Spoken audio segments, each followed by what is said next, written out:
大家好，我是超子，今天给大家分享一道比肉还好吃的素菜——海米烧冬瓜，鲜香味美，非常下饭。首先准备一小把海米，很多朋友误以为海米就是虾皮，其实是不对的。海米是虾加盐焯水后晒干的，比虾皮贵多了。买回家吃不完的海米需要冷冻储存。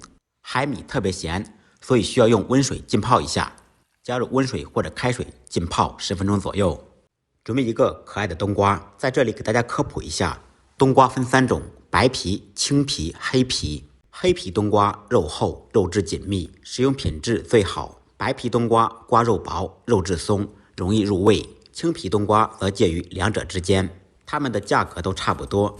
我们今天就用黑皮冬瓜，黑皮冬瓜口感更接近于肉。先把冬瓜切成小段，在侧面切1刀，然后去掉瓜皮。边削皮边旋转，安全第一，不要偏到手。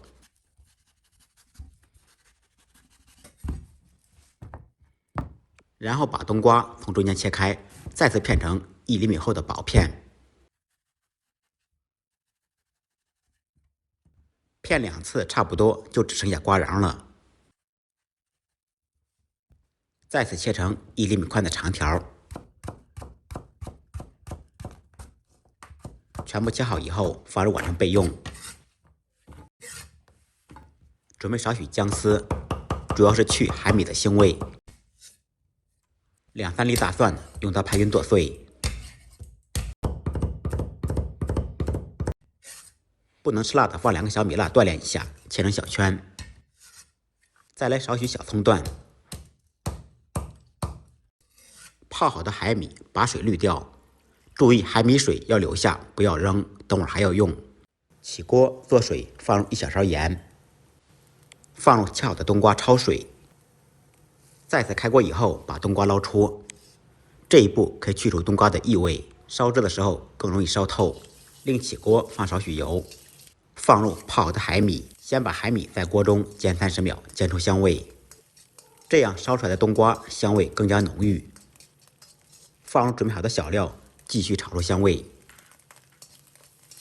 小料炒香，烹入料酒去腥。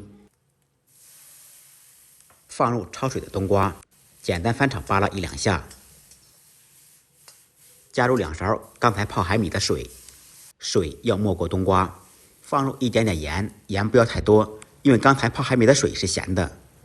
少许白糖提鲜中和味道，一点点老抽增加底色，这样更接近于肉色。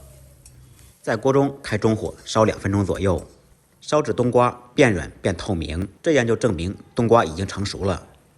勾入少许水淀粉锁住汤汁，这个时候开大火翻炒，使芡汁快速成熟。淋少许葱油或者香油，增加整道菜的亮度和香味。最后放入小葱段，翻炒均匀，起锅装盘。一道不放肉剩的吃肉的海米烧冬瓜就做好了。按照我的方法做，不好吃您提着米饭来找我。最后别忘了给超子点个关注，点个赞。再忙再累，记得按时吃饭。下期视频见，拜拜。